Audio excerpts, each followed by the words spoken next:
What is up, everyone? This is Mototutorials here, and today I'm going to show you how to fix the Google Chrome error code 404 error page not found. So let's get right into this. So if you know for a fact that this does work, this website or wherever you're trying to go to is a page, like let's say you try it from your phone and it works, or another computer, it's just not working for some reason right now, there's a few ways to fix this. So the first thing you should do is go to your search bar and type in CMD until you see command prompt, right click into it and run as administrator. Once you do this, we're going to run in two commands. The first one is ipconfig /flush, if I can spell it, DNS, which is going to successfully flush the DNS resolver cache. And then the next one is net sh winsock reset to successfully reset the winsock catalog. This one, after you do these two, restart your computer and try again and see if that fixes it for you. If not, the next thing you want to do is type in network connections into your search bar and then right click into either Wi-Fi or Ethernet, whatever you're connected into, and go to properties.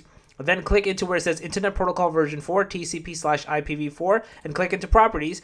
Change yours from automatic to use the following DNS server addresses and change it to 1.1.1 and alternate to 1.0.0.1. Press OK, press close, try again, and you guys should be good to go and not have this error persist any longer. So yeah, that's basically it. If you guys enjoyed the video, please thumbs up, go ahead and channel, make sure to subscribe, click that notification bell. Mototutorials out. Peace.